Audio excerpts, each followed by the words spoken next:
What up? It's your boy Anon, and today I'm here with something new, something new. I've heard people say it like that. I don't know who, but I've heard somebody say it like that. And it is an album review. I think this is my first album review. I don't think I reviewed the album before. My first album review on this channel, and today we're gonna do Cardi B's album Invasion of Privacy. Now, before I get into this review, I forget to do this all the time, but don't forget to like, share, and subscribe to the channel. You know, it always helps me out. You know, we trying to make goals. I made a goal of 50 subscribers a few years ago, but I kind of fell off on YouTube, but now I'm getting back into it. We still heading toward that 50 subscribers, all right? So don't forget to like, share, and subscribe if you want to see more album reviews for different albums, getting requests for albums that I should listen to and review, blah, blah, blah. Let's get into it. So I'm going to go down the track list, give my opinion on every song, and then give you my overall take on this album. All right, first song. Get Up 10 by Cardi B. Of course, all these songs are by Cardi B if you did not know. They're going to have some features on it. I may remember it, some of them, I may not, I don't know. But Get Up 10, this, I think, is the song that Cardi B was supposed to release in October. I remember Cardi B saying something about she has a song like that's Meek Mill inspired or something like that, or off a Meek Mill beat or something. I don't remember. It had something to do with Meek Mill and Cardi B. It was like a freestyle or whatever. I'm thinking that this is that song. I'm thinking maybe they took the vocals and put it on a different beat, or this is the song in its entirety. Like, this is literally what she was going to release in October, but she didn't. You know what I'm saying? I got the Meek Mill vibes, but I don't think it's that bad of a song. It's pretty much a motivational track to tell people every time you fall, get back up. If I fail 10 times, I get up 9, something like that. Whatever she kept saying, that's technically what it is. If you fall 9, get up 10, something like that. That's technically what it is. Just motivational track to kick off the album. Wasn't that bad. All right, now we go to Drip. This was the song that was released before the album dropped. I think like 2 days before, and I heard it and I liked it. Me personally, I liked it. I think the song was good. I like the little flute playing in the background. It reminds me of a song that used to play when I was a little kid. There was a song that my mom used to play. I think it was a T.I. song, but I can't remember exactly what the T.I. song was. But it had like a similar flute sound that I liked, and it brought me to that as soon as I heard it. I can't remember the T.I. song, but I'm pretty sure it's T.I. that my mom used to play. And that's what that flute reminds me of. Takeoff went in, as always. In my opinion, I think Takeoff is the best Migos. I can understand when people say Offset is, because Offset be fire too, but I prefer Takeoff most of the time. Offset went in, and then Quavo was on that song. So I'm giving that a 3.5 out of 5. For Get Up 10, I give that a 3 out of 5.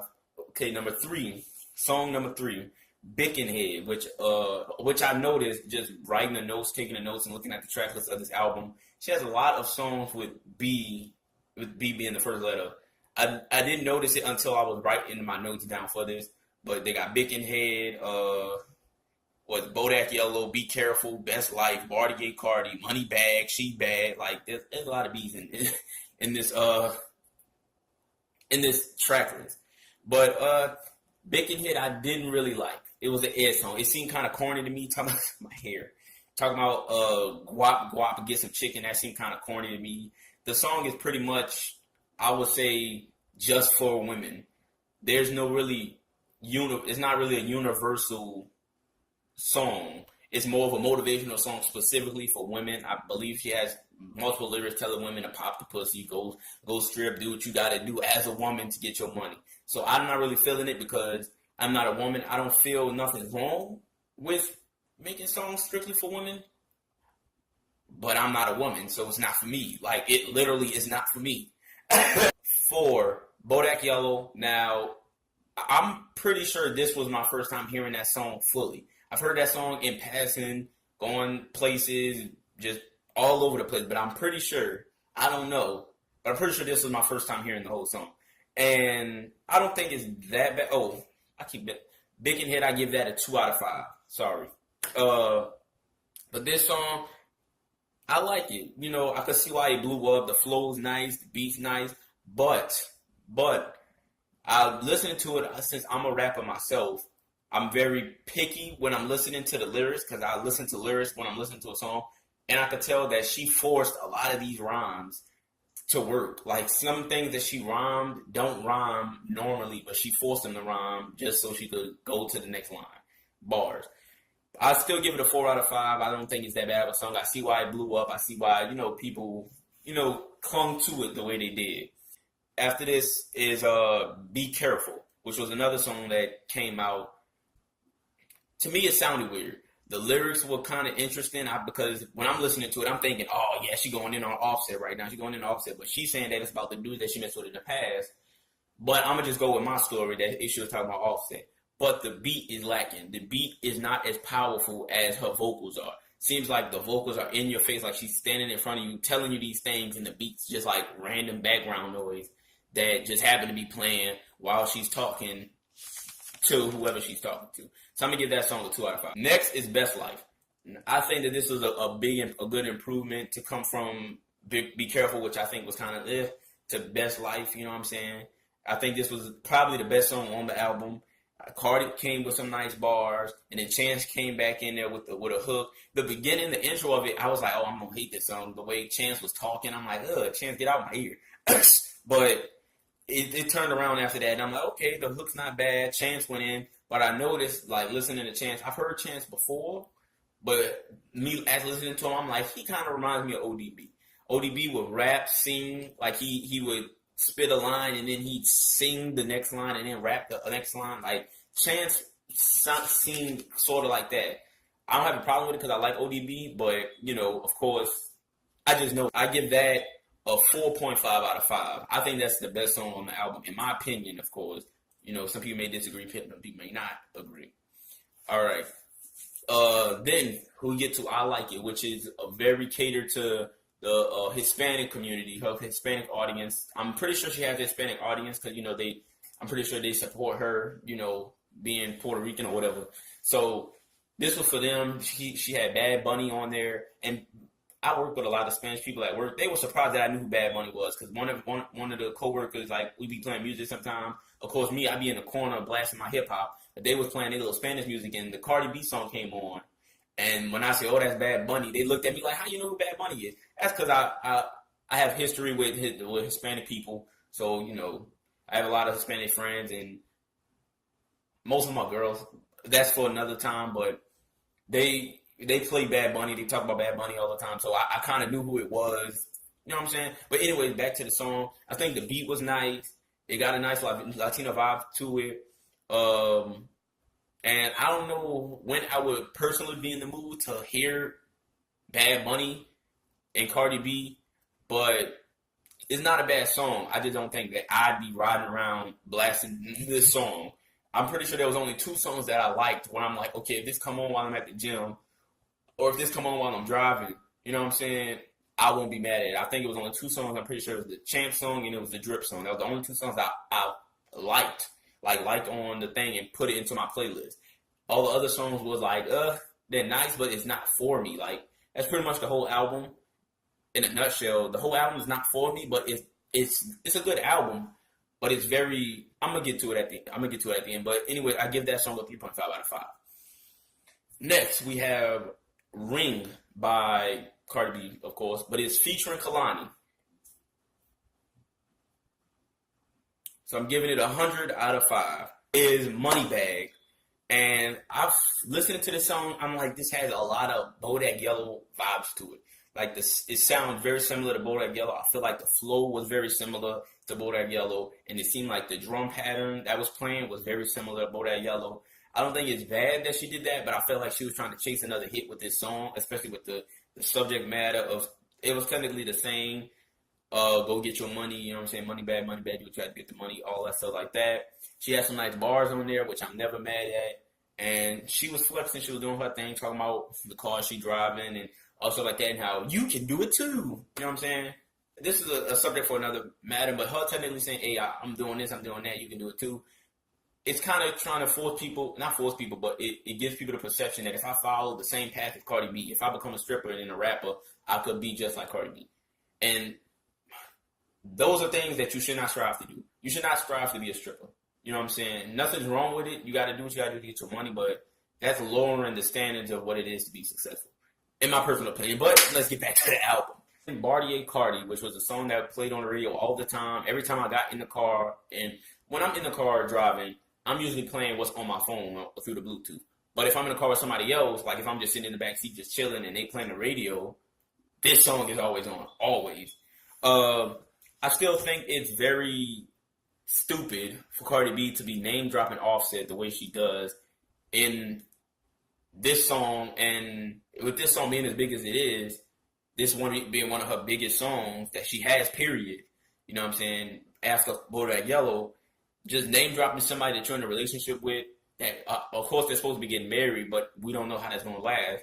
So if they get a divorce or if they split up, and she still has this very, very popular song where she's saying how she loves Offset and that she put it on Offset, it dates the song.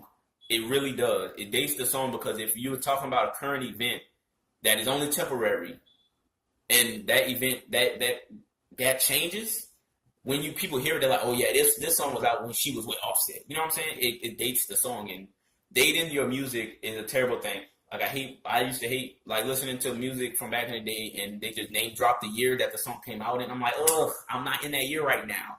Don't tell me that. 1986, y'all. No. Actually got She Bad, Cardi B, and I'm pretty sure it's featuring Gucci Mane. When the song first came on, I thought it was T.I. I'm like, oh, she got T.I. on there. But then I'm listening to it, and he like, Gucci Bad, Gucci Bad. I'm like, oh, this is Gucci Mane. And I have no problem with Gucci Mane, of course. But it was just weird that he's not credited. Like, it doesn't say She Bad featuring Gucci Mane. From last I checked like 3 times, and it never said that.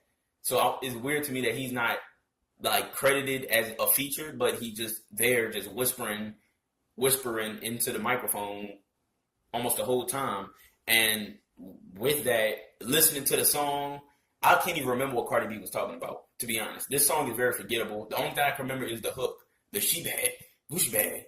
And that's annoying. That hook is annoying. It's not catchy to me. It's very annoying. I can't remember what Cardi was talking about. It seemed like it was chasing a club hit, but it didn't stick with me. Like, I wouldn't blast this song at all. I have nothing against Cardi or Gucci Mane, but this Cardi verses were forgettable. I'm pretty sure she had bars somewhere, but her verses were very forgettable, and Gucci was annoying after a while. So it's like, I'll give this a 2.5 out of 5. And Barty and Cardi, of course, 3 out of 5. 21 Savage went in. Somehow, 21 Savage always makes sounding uninteresting sound interesting somehow.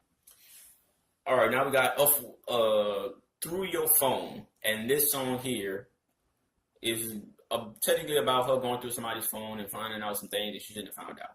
And after listening to this, I believe that Cardi B was the one who leaked all those videos of Offset cheating on her.